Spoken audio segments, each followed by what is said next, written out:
கடவுளுடன் காலை வணக்கம்.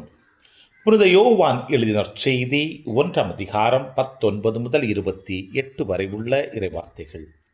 அக்காலத்தில் எருசலேமில் உள்ள யூதர்கள் குருக்களையும் லேவியர்களையும் யோனாவிடம் அனுப்பி, நீ யார் என்று கேட்டபோது அவர், நான் மெஸ்ஸியா அல்ல என்று அறிவித்தார்.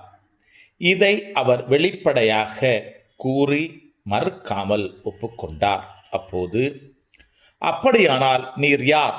நீர் எலியாவா என்று அவர்கள் கேட்க, அவர், நான் அல்ல என்றார்.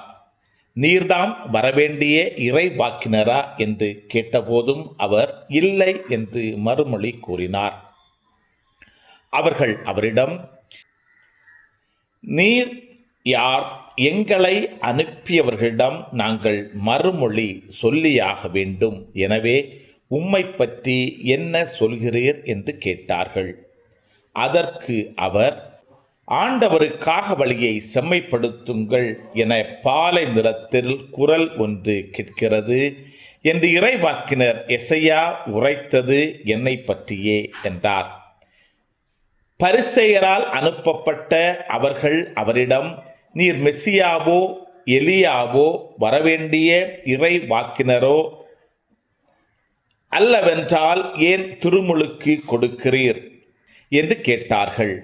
யோவான் அவர்களிடம், நான் தண்ணீரால் திருமுழுக்கு கொடுக்கிறேன். நீங்கள் அறியாத ஒருவர் உங்களிடையே நிற்கிறார். அவர் எனக்கு பின் வருவார். அவருடைய மிதியடிவாரை அவிழ்க்க கூட எனக்கு தகுதியில்லை என்றார். இவையாவும் யோர்தான் ஆற்றுக்கு அக்கரையிலுள்ள பெத்தானியாவில் நிகழ்ந்தன. அங்குதான் யோவான் திருமுழுக்கு கொடுத்து கொண்டிருந்தார். கிறிஸ்துவின் நற்செய்தி. இந்த நாள் இனிய நாளாக அமைய வாழ்த்துக்கள். பல பல பல புதுமைகள், பெருமைகள், இனிமைகள் இறங்கிய நல்ல நாள், ஒரு நல்ல நாள், நம் தேவன் தந்த நாள். இது நல்ல நாள், ஒரு நல்ல நாள், நம் தேவன்